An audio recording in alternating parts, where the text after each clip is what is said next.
Boker Tov.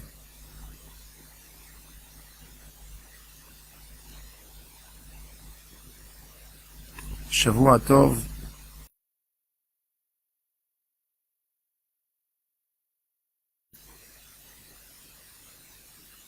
Shavua Tov tout le monde.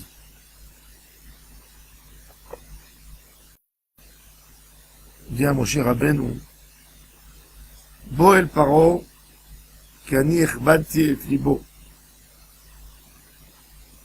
Va chez Paro, j'ai durci son cœur. Et libo, ve'et lev avadav. Le Rashbam, Rabbi Shmuel ben Meir, et le Ramban nous disent pourquoi on avait besoin de dire ki ani ichbati et libo. Alors ils nous disent, regardez la paracha, le paracha d'avant, paracha de Vayera. On a Makat Barad, la grêle. La grêle, elle a détruit toute l'Égypte. Pas de la grêle simple, c'est des gros morceaux de grêle, comme des pierres. Ça a détruit, ça a tué les animaux, ça a cassé les arbres.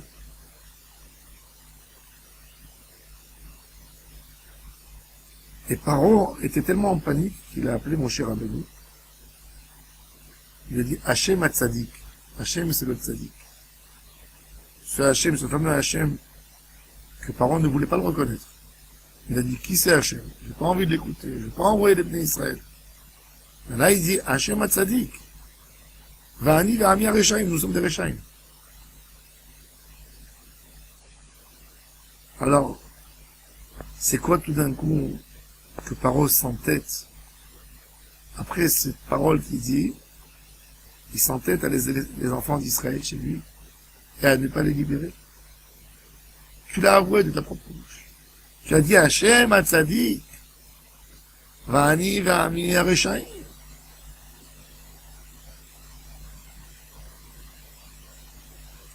Ou Bémet, pour nous tous, ça nous apprend quelque chose d'extraordinaire. Il y a l'habitude de l'homme à faire des choses. Et il y a ce qu'il pense dans sa tête. Quand un homme fait la Havera une fois, deux fois, trois fois, il peut discuter et parler et expliquer de la meilleure manière à quel point il faut s'éloigner de la Havera, à quel point la Havera n'est pas bonne pour lui, et la faire tout de suite après. La faire par habitude. Il y a des hommes qui séparent la morale, telle qu'elle existe dans les esprits, de l'action. Il peut te parler moralité autant qu'il veut, mais dans l'action, il fera exactement les mêmes bêtises. Et ça, c'est le travail de Paro. Ça, c'est Ichbati et Libo. Ichbati et Libo, le lève, c'est les tentations. Le cœur, c'est les tentations. Le cœur n'est pas lié au cerveau. N'est pas lié à la compréhension de l'homme. À quel point c'est mauvais et qu'il faut s'éloigner du mal. Et donc, ça ne marche pas ensemble. Donc, il dit une chose, mais dans la réalité, il ne le fait pas. Et c'est ce qui se passe avec Paro. C'est pour ça qu'il faut tellement s'éloigner du mal. Pour ne pas qu'on arrive à une situation où on parle bien, on veut faire des bonnes choses, mais jamais on les réalise parce que on est complètement sous l'effet du mal. Le mal nous entoure tellement fort qu'on n'est pas capable de faire une teshuva, qu'on n'est pas capable de se poser des questions.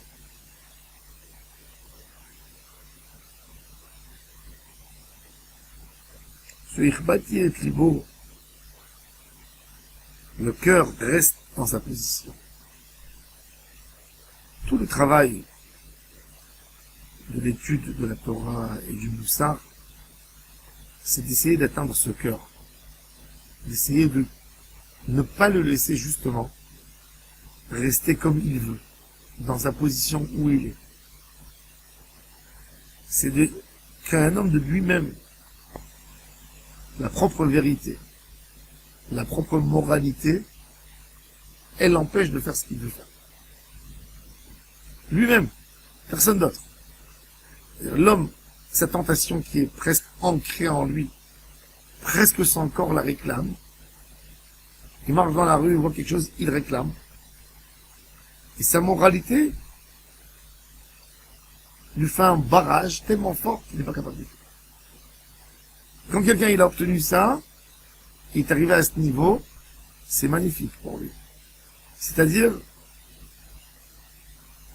que sa conscience est plus forte que son cœur, que ses envies, que sa tentation. Paro, il avait une conscience. Il comprenait le mal où il dirigeait son peuple. Il a vu, on est déjà là, après 7 plaies qui se sont passées dans Parashat Vaïra. 7 plaies terribles, une plus terrible que l'autre. Chacune de ces plaies a fait des dégâts aux Égyptiens, des dégâts de santé, mais des dégâts ils ont perdu leur argent, leur travail, leur dignité. Ils ont tout perdu. Chaque plaie cassait une des plus grandes fondations de l'Égypte. On est à 7 plaies qui ont mis l'Égypte à plat.